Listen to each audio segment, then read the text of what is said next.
Alrighty, so I had a lot of people interested in seeing Tyr versus Nidhogg, of course, which I think is a valid sort of, interest. He's obviously very new. He is really good at dealing a lot of damage, so, why not use him against the hardest boss in the game at the moment? I will give you a disclaimer, first and foremost. I did beat floors 1 and 2 with him on the team.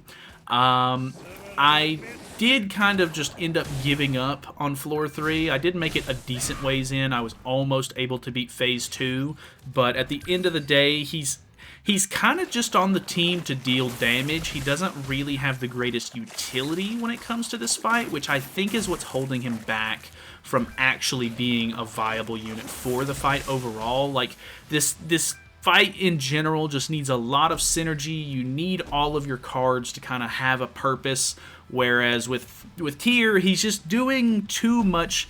Like, he's too damage focused. He actually doesn't, like, he's not removing stances or removing buffs, or he's not really contributing to the overall, like, gimmicks of the fight. He's literally just dealing damage, which could be decent if that's what you're looking for, but obviously this fight is a little bit more than just, beating this boss over the head with I don't know, a weapon. So, at the end of the day, I do think that the new nerfs that they have done to Nidhogg have definitely helped me out a lot with even being able to do this fight with Tyr. It just makes the thing way easier, I would say. I don't, like, obviously, it's still a really hard fight. Floor 3 on its own is still very difficult, very RNG based, which sucks. And floor 2 can definitely be a little bit annoying as well. So, the obvious ones that we're going to be seeing here in this run is in floor 1, phase 3, which is the last phase where you're actually fighting, like, the dragon's head. The big thing is that the immortality gauge is now a lot easier to take down. You can kind of see me just kind of working through the floor 1 right here.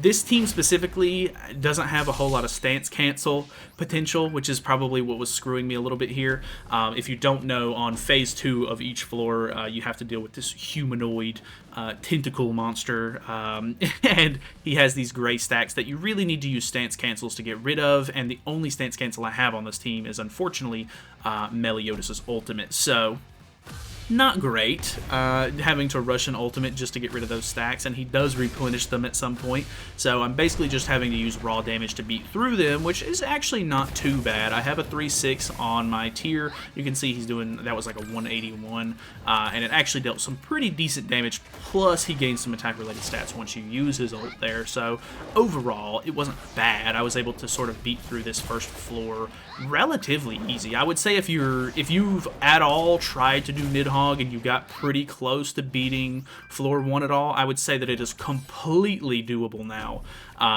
Depending on your team, of course. Like, obviously, you're not just going to be able to bring whoever and anybody into the match and still win, but if you have a decent team already, you should have no issues getting through floor 1 now. So you can see me beat through the phase 2 here. Going into phase 3, this is where they've sort of done the nerf. They made it to where his bar is only half the value of what it used to be, so it goes down a lot more per card, and you don't have to save only Pierce cards now to get rid of it faster. You can use any level 3 card, which you can see right here. I'm going to end up using the Tyr card right here that I have. It's the weak point skill, and at this point, he's actually immune to my debuffs, so he doesn't even have a way for me to even use the weak point to its fullest potential. I do have to end up stalling a little bit so that way I can make sure that my characters are full HP going into the next phase, but this one singular level 3 card removes the entire immortality gauge to 0%, which is actually kind of insane, because prior to this, you would basically have to save up, hope that you get a decent amount of cards. Normally I use Freya on my team. I would basically just have to really hope that I could get 4 Pierce cards for Freya and merge them into a level 3,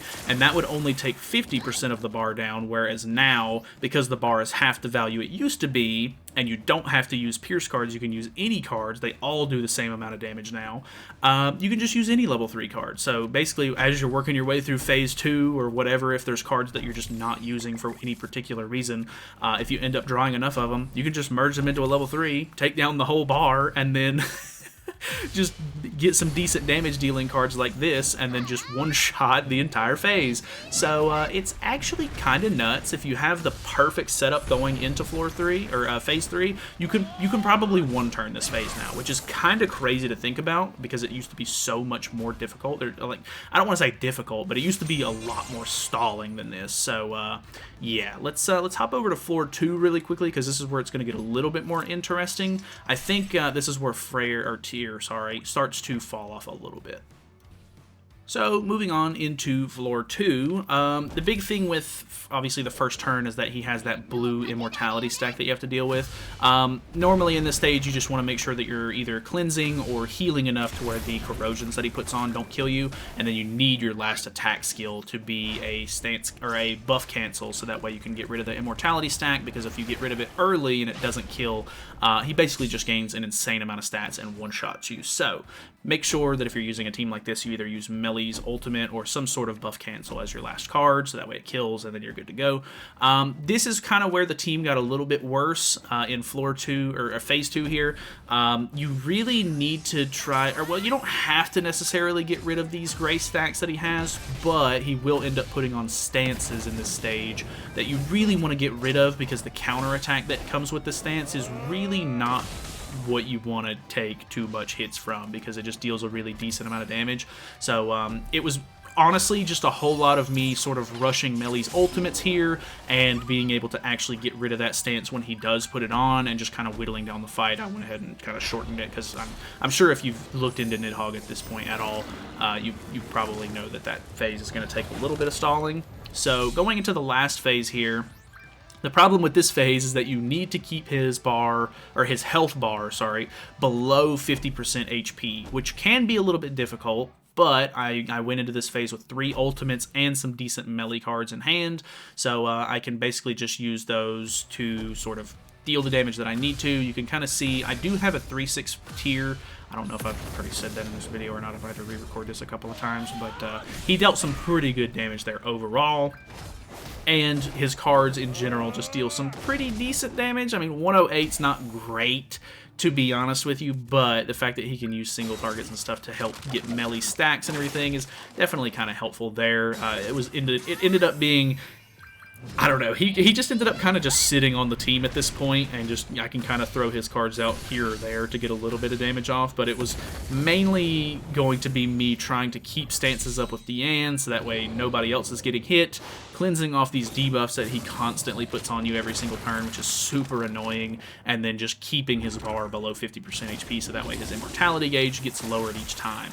So this is kind of where it ended up sort of ending. I did beat this floor. I mean, I'll show you that I beat it and everything, but going into floor 3 is where it just it gets a lot more RNG heavy, and like I said, Tyr just doesn't have the utility that you need for this fight. So he's just kind of sitting there, not doing a whole lot to really help other than do damage.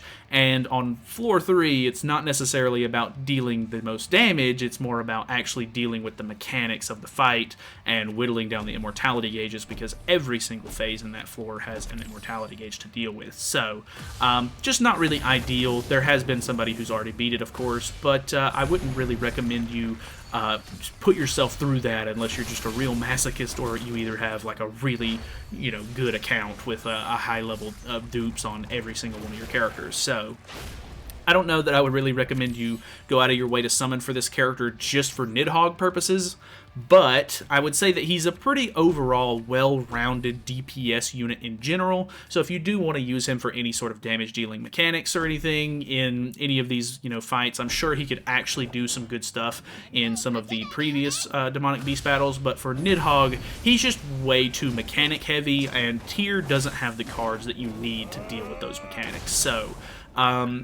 with the nerfs that they've done to Nidhoggr, I definitely could tell you that you could beat floors 1 and 2 like I did if you have a decent enough team. I would definitely say that you could beat floor 1 if you're already in a decent enough position, but you'll kind of have to just test that out, and obviously everybody's account's different, so I can't necessarily say for sure if you can just beat it outright. But Tyr was definitely a lot of fun to use, very interesting. So let me know what your thoughts and opinions are. If you used him on Demonic Beast, or if you've used him on Nidhoggr, let me know how it went. And that's pretty much much it from me. So thank you guys so much for watching. Hopefully you guys enjoyed the video. Feel free to subscribe if you have not already, and I will see you guys later on.